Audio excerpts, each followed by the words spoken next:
नमस्कार। आज सुनते हैं हृदय को झकझोर देने वाली कहानी, दुख का अधिकार। प्रायः पोशाक ही समाज में मनुष्य का अधिकार और उसका दर्जा निश्चित करती है। कभी कभी ऐसी परिस्थिति आ जाती है, हम जरा नीचे झुककर समाज की निचली श्रेणियों की अनुभूति को समझना तो चाहते हैं, पर उस समय यह पोशाक की बंधन और अड़चन बन जाती है।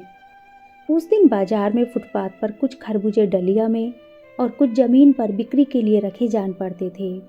खरबूजों के समीप एक अधेड़ उम्र की औरत बैठी रो रही थी। पड़ोस की दुकानों के तख्तों पर बैठे और बाजार में खड़े लोग घृणा से उस स्त्री के संबंध में बातें कर रहे थे। उस स्त्री का रोना देखकर मेरे मन में एक व्यथा सी उठी, पर उसके रोने का कारण जानने का उपाय न था। फुटपाथ पर उसके समीप बैठ सकने में मेरी पोशाक की व्यवधान बन खड़ी हो गई। मैंने देखा एक आदमी घृणा से एक तरफ थूकते हुए बोला, बताओ क्या जमाना है, जवान लड़के को मरे पूरा दिन नहीं बीता और यह बेहया दुकान लगा के बैठी है। दूसरे साहब अपनी दाढ़ी खुजाते हुए कह रहे थे, अरे जैसी नियत होती है ऊपर वाला वैसी ही बरकत देता है। सामने के फुटपाथ पर खड़े एक आदमी ने दिया सलाई की तीली से कान खुजाते हुए कहा, अरे इन लोगों का क्या है, ये कमीने लोग रोटी के टुकड़े पर जान देते हैं। इनके लिए बेटा बेटी खसम लुगाई धर्म ईमान सब रोटी का टुकड़ा है।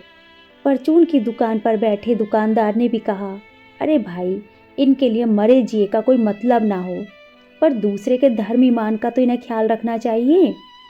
अरे जवान बेटे के मरने पर 13 दिन का सूतक होता है और यह यहाँ सड़क पर बाजार में आकर खरबूजे बेचने बैठ गई। भाई 1000 आदमी आते जाते हैं, कोई जानता है क्या कि इसके घर में सूतक है? कोई इसके खरबूजे खा ले तो उसका तो ईमान धर्म ही नष्ट हो जाएगा। क्या अंधेर है। पास पड़ोस की दुकानों से पूछने पर पता चला इसका 23 बरस का जवान लड़का था। घर में बहू पोता पोती हैं। लड़का शहर के पास 1.5 बीघा जमीन में कछियारी करके परिवार का निर्वाह करता था। खरबूजों की डलिया बाजार में पहुंचाकर कभी लड़का स्वयं सौदे के पास बैठ जाता, कभी कभी माँ बैठ जाती। परसों लड़का सुबह मुंह अंधेरे बेलों में से पके खरबूजे चुन रहा था। गीली मेड़ की तरावट में विश्राम करते हुए एक सांप पर लड़के का पैर पड़ गया। सांप ने लड़के को डस लिया। लड़के की बुढ़िया माँ बावली होकर ओझा को बुला लाई। झाड़ना फूकना हुआ, नागदेव की पूजा हुई। पूजा के लिए दान दक्षिणा भी चाहिए। घर में जो कुछ आटा और अनाज था सब दान दक्षिणा में उठ गया। माँ बहू बच्चे सब लड़के से लिपट लिपट कर रोए, पर लड़का एक दफ़ा जो चुप हुआ फिर ना बोला। सांप के विष से उसका सब बदन काला पड़ गया था। जिंदा आदमी नंगा भी रह सकता है, परंतु मुर्दे को नंगा कैसे विदा किया जाए? उसके लिए तो बाजार की दुकान से नया कपड़ा लाना ही होगा, चाहे उसके लिए माँ के हाथों के छन्नी कंगना सब क्यों ना बिक जाएं। लड़का परलोक सिधार गया। घर में जो कुछ भी था सब उसे विदा करने में चला गया। बाप नहीं रहा तो क्या, बच्चे तो सुबह उठते ही भूख से बिलबिलाने लगे। दादी ने उन्हें खाने के लिए खरबूजे दे दिए, लेकिन बहू को क्या देती? बहू का बदन बुखार से तवे की तरह तप रहा था। मजबूर बुढ़िया क्या करती?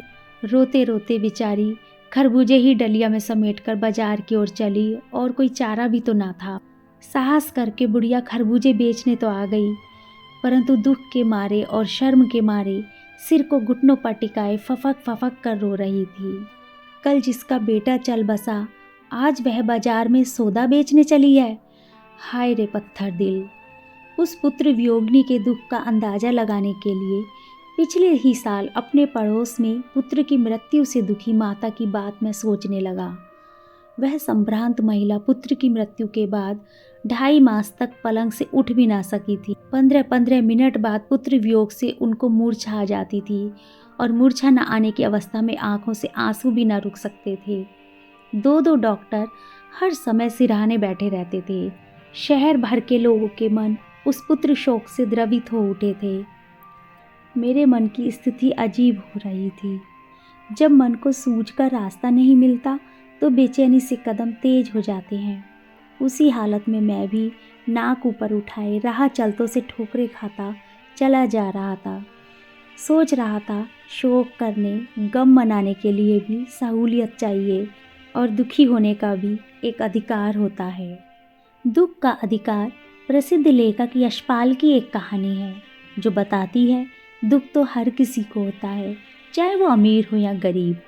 लेकिन हमारा समाज उच्च और निम्न वर्ग में भेदभाव करता है।